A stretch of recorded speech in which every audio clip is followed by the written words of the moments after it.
สบายดีตอนนี้ที่เฮาก็อยู่บ้านนาโพเหนือเมืองพลโฮงแขวงเวียงจันทน์ก็สิมาเยี่ยมยามถามข่าวหมู่ซื้อตุ้ยเพิ่นมาจากอเมริกาพุ่นละมาใช้ชีวิตอยู่พี่แล้วก็คิดว่าเพิ่นก็สิอยู่ไปเป็นคนลาวไปเลยตอนนี้เฮาก็ยืนอยู่หน้าบ้านเพิ่นทักทายเพิ่นไอ้หัวหน้าตุ้ยสบายดีคือว่าบ้านเจ้าก็คือว่างามดีเนาะโอ้อยู่คนเดียวก็พอเข้าหูเข้าตาอยู่เล็กๆน้อยๆแต่จริงงามแท้กับบ่นั่นดอกเอาละคือว่าตามสภาพเฮาทางลุ่มนี่ก็ของเจ้าเนาะแม่และทางลุ่มกับแม่ดินนี่รวมเหมือนกับ2 เฮกตาร์2 เฮกตาร์แล้วก็ปลูกไม้ขยุงประมาณ700 ต้นนี่แหละ700 ต้นบ่แล้วก็จะเอาเบี้ยบักพร้าวลงประมาณ300 เบี้ยโอ้300หน่อแต่ว่าก็ยังบ่ทันแล้วเท่าดอกเบี้ยบักพร้าวนี่ยังให้เขามาควบคุมมาอยู่อันที่ว่าทั้งลุ่มมันตัวเบี้ยบักพร้าวอยู่พักลุ่มพุทธเหมาะสมเนาะไทยดินทั้งลุ่มนี่เหมาะสมก็เหมาะสมอยู่สำหรับปลูกบักพร้าวแต่ว่าดินก็บ่งามไปเลยดอกเป็นดินหินแห้งต้องได้ใส่ปุ๋ยใส่หยังไปใส่ปุ๋ยใส่ฝุ่นสูงงามดีนะเพราะว่าตะกี้เขาจะดูดเอาดินว่าคืออะไรแม่แล้วอนาเพิ่นซื้อแล้วเพิ่นดูดเอาดินไปขายโอ้เดี๋ยวดินไปขายแล้วก็เพิ่นแล้วก็ปรับหน้าดินให้มันเพียงคือว่างามแด้พุ่นตัวจำแถวหัวพุ่นตัวเฮาเห็นพุ่นตัวพุ่นแหละสุดหัวตัวนั้นพุ่นแหละหัวเท่านั้นก็แบบนี้แล้วมาเริ่มต้นชีวิตใหม่เริ่มต้นชีวิตใหม่มานี่ได้จากเดือนแล้วก่อนล่ะมานี่ได้ประมาณ6 เดือน6 เดือนแล้วเนาะแม่นแหละโอ้เริ่มต้นชีวิตใหม่คือว่า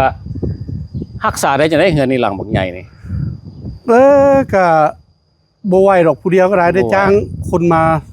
ช่วยทำความสะอาดจ้างแม่บ้านเดือนละ2 เทื่อบ้านนี่เขายังใส่น้ำบาดาลอยู่ดิแม่นละใช้น้ำบาดาลบ่อนึงมันอยู่ถึงนี่บ่อนึงอยู่ลุ่มใส่มี2 บ่อเดือนนึง2 เทื่อจ้างแม่บ้านมาทำความสะอาดซอยแม่นละบ่ไหวเนาะเพราะว่าเขาก็เมื่อยเนาะเขาก็เมื่อยเพราะว่าสุขภาพเขาก็บ่สมบูรณ์ปานใดคือผ่าตัดหัวใจมาเสร็จแล้วไปแล้วเฮ็ดเวียกหนักก็บ่ได้แล้วได้ซื้อบักพร้าวบ่แม่นแล้วหน่อเบี้ยบักพร้าวนี่ยังบ่ทันได้เอามาปลูกเทื่อซื้อมาไว้เรียบร้อยแล้วซื้อไว้เรียบร้อยแล้วซื้อมาไว้ที่310 หน่อ310 หน่อเขาตึมให้10 หน่อน่ะอันนี้เป็นต้นบักอันนี้ต้นมะกอแล้วก็ต้นไฮตัวนี้เลยเป็นไม้ซักเขาบางนี่ตัวนี้มักต้นไม้แล้วซะเนาะมักปลูกต้นบอกต้นไม้ไปก็เฮ็ดไปตามสภาพผู้เฒ่าเส้นต่อไปขณะนี้ออกจากแท่งตัวสูงนี่จากแท่งตัวสูงฮะแม่นแหละเปิดลงมาใส่อยู่นี่เปิดลงมาใส่อยู่นี่แล้วแท่งตัวสีฟ้านี่เราเอาหุดเบี้ยไม้ขยุงหุดนั่นนี่แสดงว่าเอาบักพร้าวนี่ไปปลูกตอนนี้มันก็นั่นตัวนี้นะมีห้างมีอย่างมีห้างมีนะเพราะมันเตรียมพร้อมแล้วเสร็จแล้วไปเตรียมพร้อมเลยเพราะให้เขามาเคี่ยวเขามาคุดคุมให้อันนี้บักพร้าวหวานน้ำหอมบักพร้าวเตี้ยน้ำบักพร้าวเตี้ยหอมแหละปลูกง่ายอยู่จะเขาว่า3 ปีก็พอสิได้กินแล้วบักพร้าวตามธรรมดาเขาว่ากันกระแบบมันแล้วว่า3 ปีแต่ว่าเฮามาเฮ็ดนี่มันจะได้คือความเขาเว้าบ่นี่รถเจ้าเองตัวนี้รถอ้ายเอามาให้ใส่ชั่วคราวก่อนแก้เครื่องแก้อย่างได้สบายแก้เครื่องแก้ของสบายเพราะว่า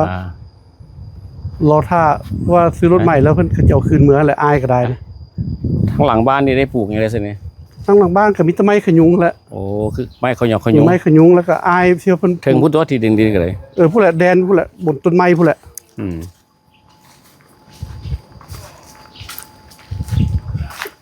อันนี้กันมันเก็บไว้นี่สิไปเฮ็ดอย่างตึมแล้วเอาออกว่ามากออกวันนี้เลยจังได๋มากออกจากหลังคาตัวนี้มากออกจากหลังคาแม่นละขี้แกบเอาขี้แกบนี่ว่าไปขี้ไก่วะขี้ไก่พ่นขี้แกบปลูกข้าวติว่าจะมาใส่บักพร้าวกับไม้ขยุงนี่แหละนำนะเวียกเจ้าหลายเนาะเวียกเจ้าเนาะใครอยู่ดอกก็เฮ็ดไปตามสภาพเฮา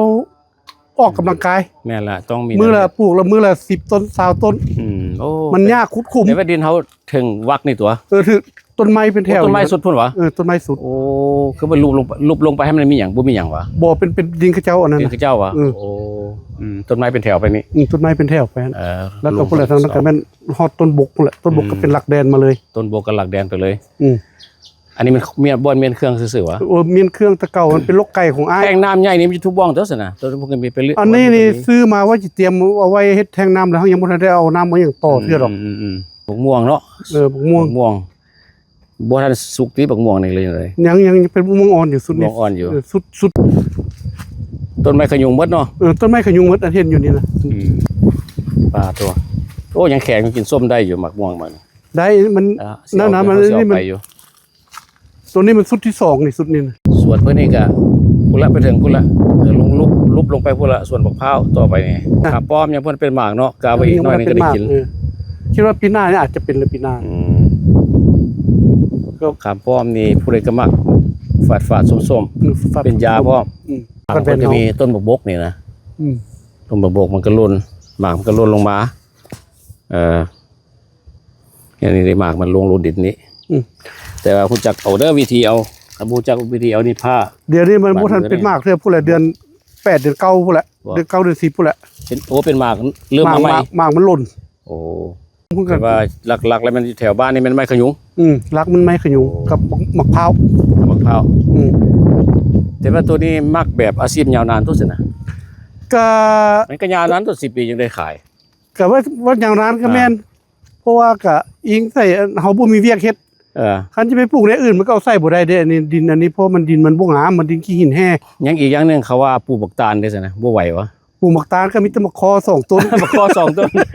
เป็นหมากเลยที่บักคอเลยเป็นแล้วนี่ก็ทั้งหลังมันก็มีต้นบักตองอยู่ตัวที่เป็นหมากอันนี้เป็นพันปุยไฟนี่ตองใหญ่ได้นี่แม่นเหรอบ่โอ้เนาะปานใดสิสุกเนาะนี่เนาะสิได้พยายามเทื่อใหม่อีกได้นี่นะนี่บักตองคือจะแม่นหมดใหญ่แค่หมดเดือนนี้เริ่มสุกแล้วหมดเดือนนี้ธรรมดาเดือน7เข้าทางไหนบักหลายๆบักตองเป็นหลายเด้บักตองนี่เฮาละมักได้เว้ยมันตัวนี้นี่พันปุยไฟพันว่านได้นี่เด้นวลมันหลายบักตองนวลมันหลายโอ้ดอกจำปาก็มีไว้เลยตัวนี่ดอกจำปาก็มีหมดแล้วไปบูชาพระก็นี่ล้นเต็มดอกจำปาหอมเด้หอมดีเด้โอ้เป็นหลายได้บักคอนี่เนาะพูดอะไรเดือน9ได้กินแล้วเดือน9ห่อเข้านี่แม่นแล้วข้อใบเข้าดิข้อใบเขามันเอาไปจอมเขาว่าเดือน10เนาะแม่นแหละทั้งลุ่มนี่มันพุ่นแต่ตัวสุดพูนมาเนาะบักพร้าวหมดเลยเนาะพูดเลยต้นบักตองสูงๆแล้วกับรัดป่าตัวนั้นพูดเลยอ้อมเทียบมันต้นบักพร้าวเอาเตี้ยโอ้เวลามันอันนี้เมื่อวานนี่ก็มาปลูกอยู่ได้เห็นบ่เป็นเริ่มปลูกแล้ว10 หน่อ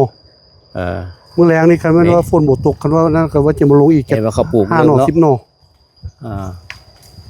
แปลว่าเวลามันขึ้นมานี่งามขนาดละมันเอาอย่างว่ามันจะงามได้สำเร็จเขาเจ็ดนำได้สำเร็จเฮ็ดไปแล้วบ่มีเวียงอย่างลูกเศร้ามาก็ย่างรอเลียนบ้านลกหญ้าไปซะแล้วคือมื้อเช้านี่ก็นอนตื่นสวยแล้วบ่ได้เฮ็ดหยังยามมื้อเช้ายามมื้อแลงมาเบิ่งวิวนี่เฮือนงามหลายเนาะบ่เบิ่งสิเนาะข้างหลังกันคักหลายก็นั่นอยู่พอบึงพอนั้นสิว่าสิงามแท้ก็บ่งามคือเฮือนเจ้าดอกมีแต่ต้องการแม่บ้านนี่ก็ต้องการอยู่คันว่าผู้ใดอยากเป็นแม่บ้านถาวรก็มาเด้อแม่นแล้วต้องถาวรวะต้องถาวรเด้มาแบบมากินข้าวแล้วเมื่อบ้านบ่เอาเนาะมากินข้าวแล้วเมื่อบ้านบ่เอาแม่นแหละต้องมาเป็นแม่บ้านถาวรเลยคือเป็นดินปลูกฝังเขาซื้อมาพิเศษแม่แหละซื้อมาพิเศษดินสำหรับดินแคบเงื่อมดินแคบเงื่อมในปลูกพืชพันธุ์ได้ดีอันน่ะมาแล้วสิเขามาให้ถงให้ละจิบกาเบียร์บุกฮูงหน่อไม้ฝรั่งมีหน่อไม้ฝรั่งอีกแล้วก็หน่ออ้อยไปเรียนในบ้านเพิ่นดูเรียนในบ้านบึงในเฮือนในซานน้ำเริ่มต้นชีวิตใหม่นี่ก็ยากนิดนึงแม่นแต่ก็ภูมิใจเพราะว่าภูมิใจที่ว่าเฮาได้มาตั้งถิ่นฐานอยู่บ้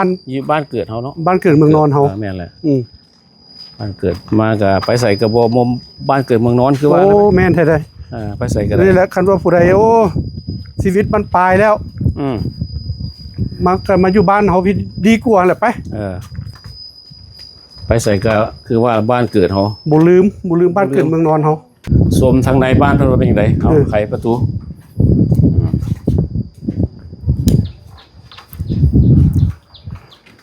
เข้ามาเบิ่งเข้ามา โอ้ นั่งกินน้ำกินในนำกัน โอ้บ้านดูเฮาละตกใจเด้อนี่บ้านแบบนี้บ่เคยเข้าไปจักเทื่อได้นี่นะ โมแม่นดอกบางเทื่อก็สิไป โอ้ดู เจอบนอื่นน่ะลูลากว่านี้ก็สิมีอันนี้ก็ธรรมดาดอกอันนี้ ใหญ่โทษ อันนี้มันคลือหาตัวนี้นะมึงดูอันนี้นะเบิ่งอันตั้งนั่งนี่พอแห้งแล้วใช่อันนี้ก็มีตั้งแบบ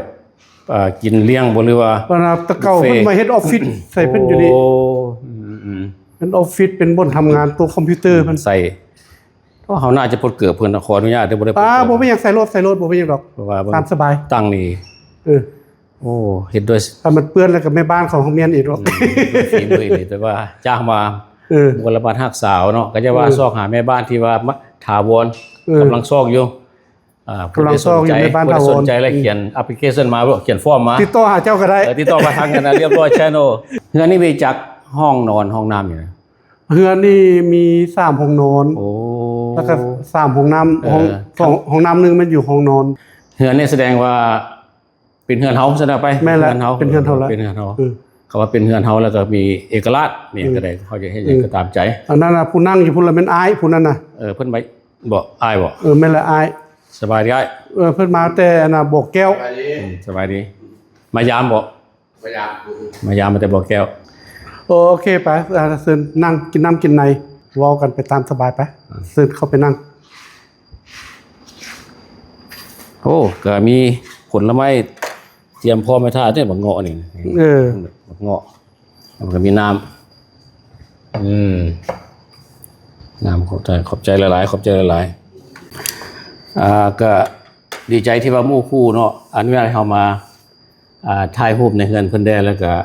เฮาก็อยากมาเรียนนำเพิ่นหลังจากเขาไปเลาะเบิ่งทางนอกมีต้นหมอกต้นไม้มีนั่นมีนี่มีฟาร์มสิปลูกบักพร้าวพร้าวแล้วก็เขามานั่งลมกันเรียนบาดนี้เฮาสิมีคำถามเล็กน้อยๆเพราะว่าเพิ่นนี่สมัครใจมาว่าสิไปบ่ได้ว่า แม่นละ สิถูกไล่บ่จับกุมมาคือว่าพวกเขาเฮาว่าดิโพตี้เนาะ เออ เรานี่แปลว่าสมัครใจมาแล้วบัดนี้เฮาสิมีคำถาม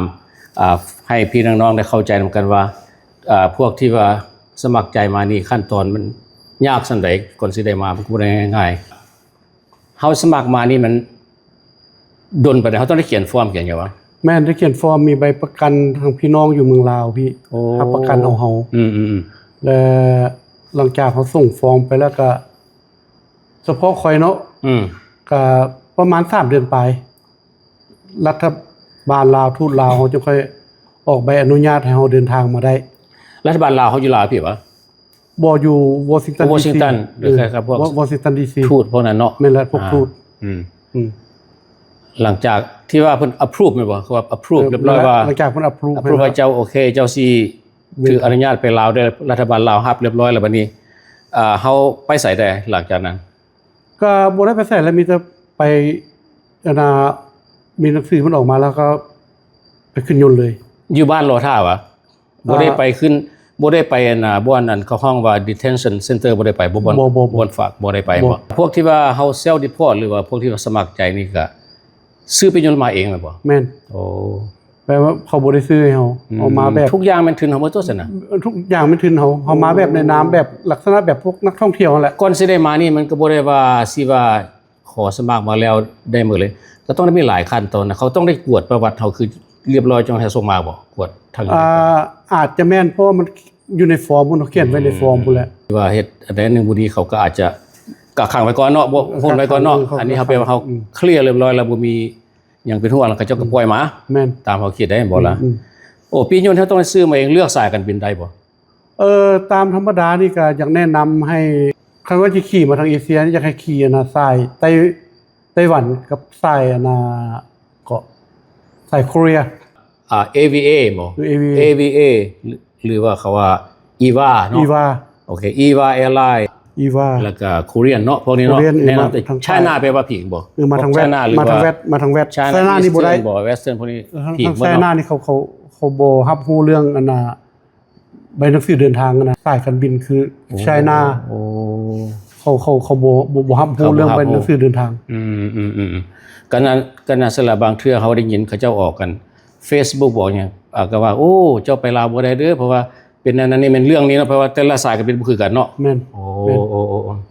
อืม เพราะว่าคันผู้ใดจะมาก็อยากให้แนะนำมาทั้งสองสายการบินนี้ อืม เพราะว่านะพอคอยน่ะซื้อปียนต์2เทื่อ โอ้เป็นจังซั่นวะ แม่นซื้อทะเบียนซื้อสายการบินสายการบินจีน เออ มาฮอดเดือนบินแล้วเขาบ่ให้เข้าประเทศเขาได้กลับคืน บ่หาผู้ เลยได้ไปซื้อสายอีว่า แหมนี่ล่ะ โอ้ก็จังว่ามันเป็นที่ว่าข้อมูลดีๆที่ว่าฝากพี่ฝากน้องได้นี่เพราะว่าถ้าหากว่าผู้ใดที่ว่าอยากกะว่าลาวโดยตรงไปเลยว่าถูกรู้สึกตัวว่าสิถูกส่งมาแน่นอนต้องวางแผนไว้แนวนี้ แบบมาในนามอืม ขอมาในนามทูตลาว แปลว่าเจ้านี่ขอมาในนามทูตลาวอยากมาว่าซั่นไปเนาะ แม่น ข แหละ อมาก่อนแล้วก็เขาเจ้าก็จัด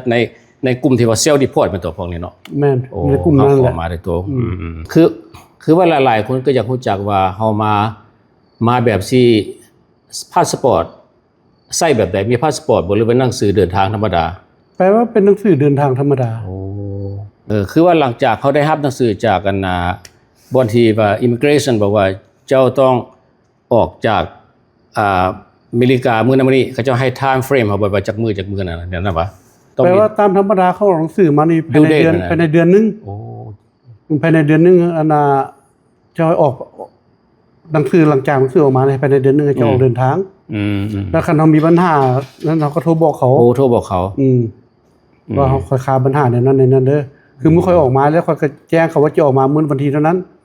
มาแล้วก็มาลาวบ่ได้เพราะว่าทางสายการบินของจีนนั้นเขาบ่ให้เข้าประเทศ โอ้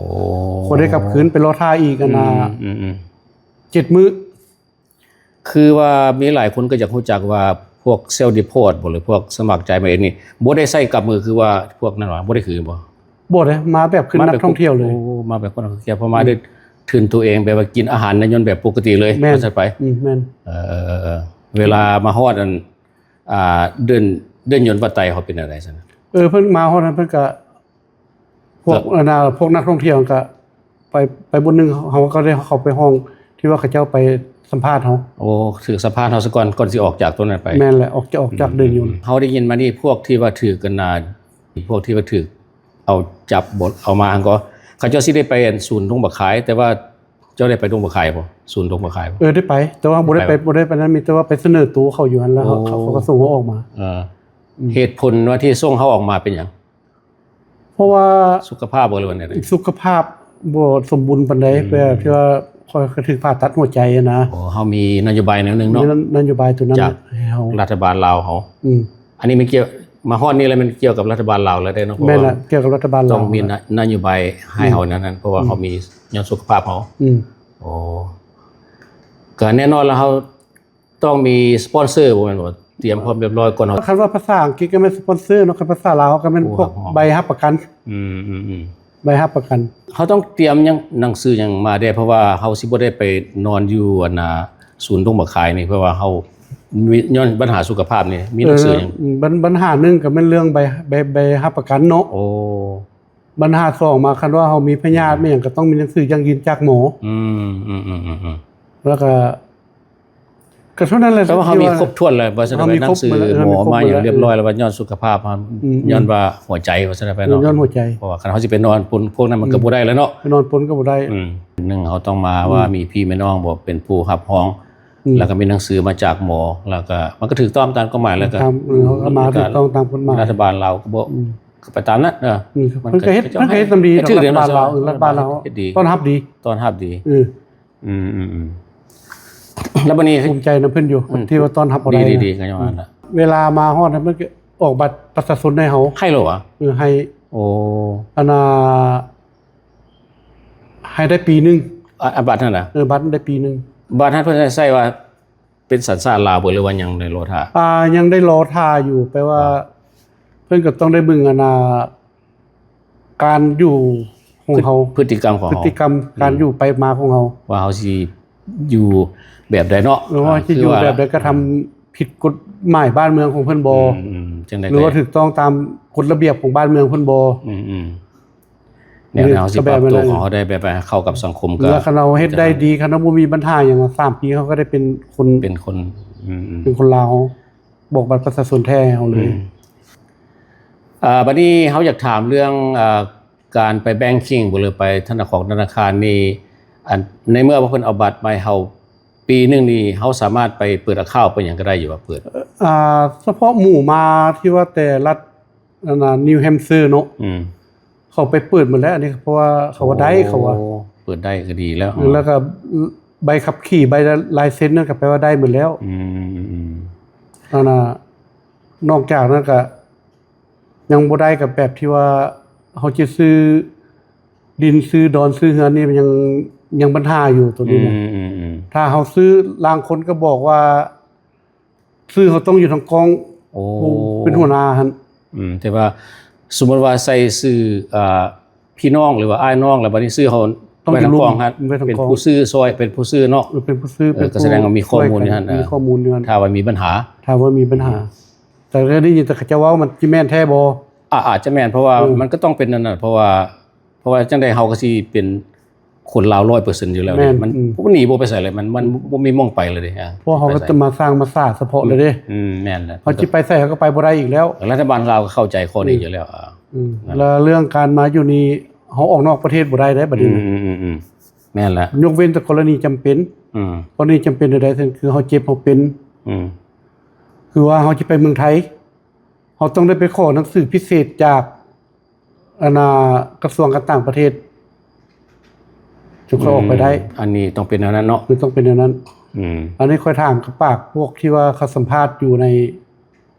บนที่ว่าเขาอันนั้นเฮานะแน่นอนมันต้องเป็นนั้นอยู่แล้วเนาะกฎไปตามกฎระเบียบเขาอันวันนี้เฮายังเคืองใจว่าบัตร1ปีนี้กับ3ปีนี้มันแตกต่างกันอะไรเพราะว่าเขาเจ้าเฮ็ด temporary นะมีบัตรติดตัวอยู่ขอเบิ่งได้บ่ก็มีเพิ่นออกให้บัตรประชาชนให้ปีนึงหมดปีนึงแล้วก็ไปต่อใหม่อีกอันสีนี่เลยเป็นมันออกมาเป็นบัตรสีเหลืองแบบนี้แหละโพิ่นสิใส่ว่าบัตรประจำตัวคนบ่มีสัญชาติได้นี่นะตัวนี้นะแปลว่าแม่นแล้วเนาะแปลว่าเดี๋ยวนี้เฮาในระยะรอท่าคือกลางการกระทำหลังจากปีนึงว่าเฮาสิกระทำตัวแบบใดเนาะกระทำตัวแบบใดแปลว่าบัตรประจำตัวบ่มีสัญชาติเป็นสีเหลืองนี่หลังจาก1ปีแล้วเฮาเฮ็ดได้แต่รอท่าบ่เลยว่าเฮาต้องไปรายงานตัวบ่หลังจากหมดปีนึงเฮาต้องไปรอท่าก็แม่นทุกๆ3เดือนเฮาต้องได้ไปรายงานตัวเด้รายงานตัวทุกๆ3เดือนแล้วมันก็ปีนึงก็4เทื่อเนาะไปรายงานตัวเนาะต้องได้ไปเที่ยวที่4เนาะมันเข้าสิเฮ็ดบัตรประชาชนเนาะตึมอีกปานนั้นขอถามอีกย้ำคืนที่ว่าเรื่องบัตรประจำตัวนี่นะอธิบายฟังคักๆเบิ่งที่ว่าอยากให้พี่น้องเข้าใจ 100% เพราะว่าเรื่องบัตรออกบัตรสีเหลืองนี่เทื่อนบิดนี่เนาะเพิ่นก็แนะนำมาให้ได้ปีนึงแล้วภ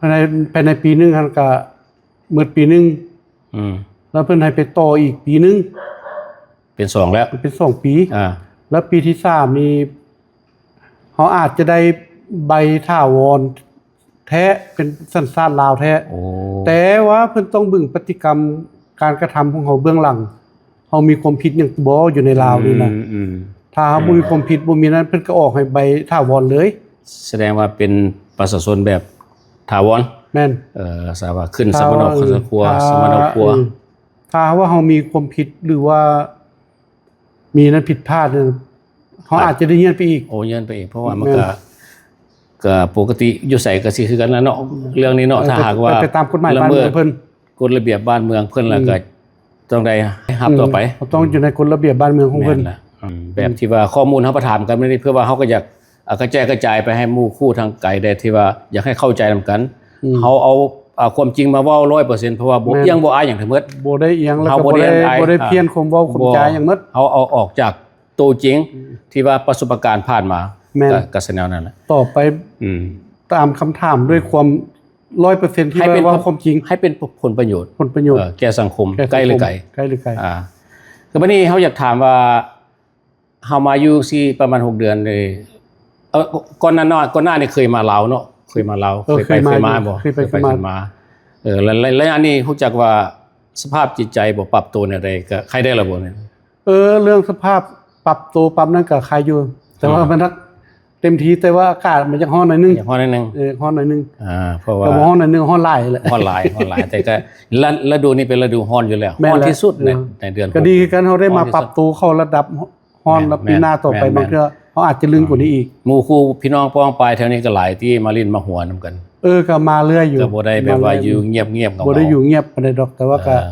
ก็ ยามมื้อค่ำมื้อคืนแล้วบ่มีหมู่มาก็สิเงียบๆอยู่หน่อย มา นึง เจ้าก็หลายตัวอยู่ 4-5 ตัว โอ้ข้ามาเฮาแล้วก็บ่ได้รับบ่ได้นอนอีก ได้นอนแล้วเนาะดีๆก็จังว่ามันใหญ่พูดจังว่าคือเขาเว้าผ่านมานั่นแหละต้องการแม่บ้านแต่ว่าแม่บ้านที่มีคุณภาพ เป็นแม่บ้านคุณภาพ ก็เท่านั้น แม่บ้านถาวรบ่แม่บ้านชั่วคราว เพราะว่าคือว่าล่ะชีวิตสภาพจิตใจเขาก็ยังมีครอบครัวอยู่อเมริกาอยู่ที่มี อาณาครอบครัวเมียเสียแล้วอยู่อเมริกายังแตะลูกอยู่พุ่นน่ะยังลูก2คนหญิง1ชาย1 เขาก็สิมายามมาอย่างไปซะแล้วเนาะอย่างเขาคิดฮอดเนาะ ยามเขาคิดฮอดเขาก็สิมาอยู่บางเทื่อเดือน11 12นี่บางเทื่อเขาก็อาจจะมายาม ก็จังซั่นละหลังจากมีอาเซียไปแล้วก็เลยเป็นนานาสายสวดมาโดนเติบเนาะก็ยังว่าบ่เอาเพราะว่าย้อนบ่ว่าผู้ใดเป็นของแท้ว่าสิอยู่เฮาไปชีวิตบ่ก็ต้องได้เบิ่งไป ถาวรบ่หรือบ่ถาวรเท่านั้น คันเรื่องเสี่ยวเมียนี่มันได้ง่ายๆเนาะถ้าหากว่าเอาเนาะ โอ้คันจะเอาแบบนั้น เอายามใดก็ได้เนาะ เอายามใดก็ได้อยู่ ได้ แต่ว่า ว่า ฮอกจะบึงบ่อนที่ว่า แม่น เขาจะมาจึงอยู่นำเฮาได้ ถูกต้อง แบบถาวรบ่นะ แม่นล่ะ เอาละซอกเป็นคนแบบนั้น ปรารถนานั่น แต่ว่าคนที่มาแล้วโอ้ยจิหวังเอาตั้งงอๆเดียวๆนี่มันก็บ่อยากคักปานใดเด้ได้เงินแล้วก็หนีนี่มันก็ เต็มที่ ก็คือว่าแม่นล่ะคำสามสุดท้ายเฮาอยากฮู้นี่ก็ว่าเฮาสิมาเป็นคนลาวสัญชาติลาว 100% นี่เฮามีแนวคิดใดที่ว่าแบบว่าอีกประมาณ20ปีว่าสนไปนะฮะว่าอายุยืนนะอยากสร้างหยังบ่อยากเริ่มธุรกิจหยังบ่หรือว่าอยากอยู่ไปแบบง่ายๆสิง่ายๆเป็นวันๆไปแล้ว เฉพาะปัจจุบันนี้นะเฉพาะแนวคิดเนาะก็เฮ็ดไปพอได้ออกเหงื่อออกแรงออกกำลังกาย แต่ว่ากับเรื่องอยากได้อยากดีมันก็มีอยู่ข้างบ่หลายเปอร์เซ็นต์บ่หลายแล้วถึงต่อไปเพราะเฮาชีวิตอยู่ระบั้นปลายแล้ว สุขภาพเฮาก็บ่ไหวแล้วเนาะ สุขภาพมันก็บ่แข็งแรงแล้ว ก็คิดอยากเฮ็ดพอได้ออกกำลังกายพอได้คันสมมุติว่าเฮามีครอบมีครัวก็อยากให้เข้าพุ่นนั่นน่ะพอมีรายได้มีหยังนำเฮาแด้นะแล้วเฮาก็สิบ่ได้ถามหยังหลายเพราะว่ามีหยังเพิ่มเติมอีกบ่สิเว้าบ่นะถ้าหากว่าอยากสั่งแนวใดแนวหนึงนะมีสั่งพี่สั่งน้องแถวนั้นบ่ว่าถ้าหากว่าผู้ใดอยากมาบ่หรือว่ารู้สึกตัวเองว่าอยากถูกส่งหั่นเตรียมแนวใดหรือว่าติดต่อมาซ่องเฮาก็ได้เพราะว่าเฮาสิมีคนรู้จัก แล้วพวกสัญชาติแท้บ่ปัญหาหรอกพวกสัญชาติปัญหาพวกบัตรเขียว แม่นแล้วเนาะ พวกบัตรเขียวคันว่าก็ว่าพวกที่คือมีคดีแด่ข้างคาแด่แล้วคันว่าบ่นั้นก็คันบ่เข้าใจแล่นหนังสือก็จะติดต่อหาเจ้านั่นแหละ ซ่องเรียบร้อย channel เพราะเฮาก็ฮู้จักอายอยู่มีอยู่แต่ว่าเฮาก็ถ้าหากว่าต้องการเฮาก็สิส่งเบอร์โทรศัพท์เนี่ยเพิ่นก็ได้ถ้าหากถึงขั้นนั้นก่อนว่าซั่นไปขั้นตอนนั้นซะก่อน ให้เพิ่นแนะนำ ให้เพิ่นแนะนำไปเพราะเพิ่นก็เคยเฮ็ดหนังสือมาหลายคนแล้วเพิ่นว่าเฮาไปพ้อเพิ่นมื้อนั้นอยู่พุ่นดอกเพิ่นว่าติดต่อมาหาอายเด้ออายก็เคยเฮ็ดหนังสือให้คนมาหลายแล้วส่งคนมาหลายแล้วเฮามีแต่ว่าติดต่อมาทางช่องเฮาค่อยก็แม่นเพิ่นนั่นแหละเฮ็ดให้นะแหน่ก็จังซั่นแหละก็ดีแล้วเด้เฮาก็สิพยายามยังมีหมู่คู่อีก 2-3 คนเพิ่นแล่นให้นะก็ได้มาหมดทุกคนเด้ก็ลุงนั่นแหละเนาะลุงไหนแล้ววันนี้ก็ขอขอบใจที่เพิ่นอนุญาตให้เฮามาสัมภาษณ์เพิ่นแล้วก็มาถึงบ้านถึงซองเพิ่นล้นพาเลาะเบิ่งนั่นเบิ่งนี่ก็คือว่าเพิ่นนี่อีก